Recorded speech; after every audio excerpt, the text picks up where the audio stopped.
Hey guys, welcome to my channel. My name is Russ, and today we're driving to the Subaru dealership here in Brooklyn. It's a rainy day, but Subaru Forester is a happy place to be in.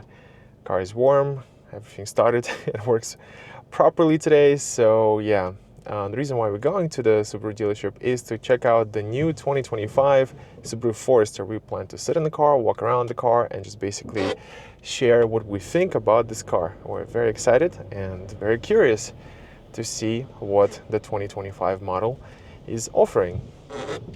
Ignore that sound, guys. That's the sound of my wet shoes on the pedal. I know it's not pretty, but I don't want to attribute it to the car. That's just that's just my wet shoes touching the brake pedal. So the 2025 Subaru Forester, there are not that many changes. Obviously, on the outside, it looks completely different, and to me, it looks beautiful.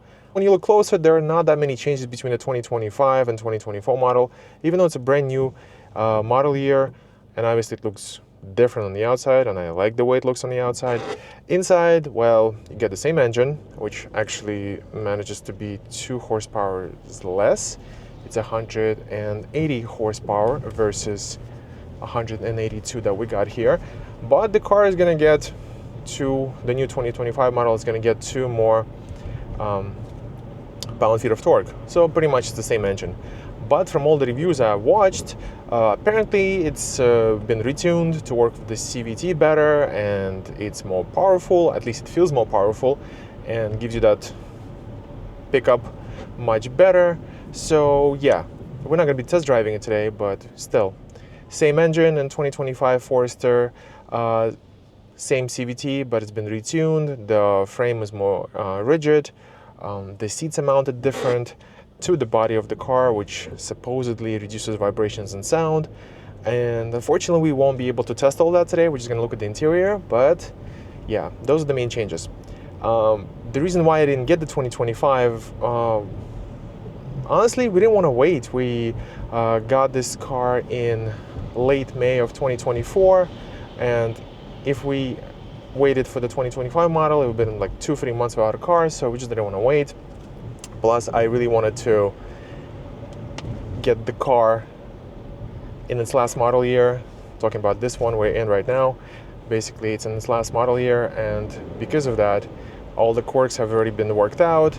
So yeah, having said that, we're still very curious to see what the 2025 model brings. I don't think we have buyer's remorse, not at all. We're very happy with our Subaru Forester, but at the same time, you're kind of like lurking and looking, oh, what's the new model have? And of course, the biggest change on the inside would be the big infotainment screen system that, well, right now we have like a little tiny 6.5-inch screen. But I do like big screens with buttons. I'm okay with that. So let's see. Here we are at the Subaru dealership, and as you can see, there are a lot of Subarus and Foresters here in particular. Not surprisingly, this is the dealership right here, and there's another Forester. And at the end of the block, I even saw a new one, but that's not enough for us. We're actually going to go inside the dealership because I want to sit inside the new Subaru 2025.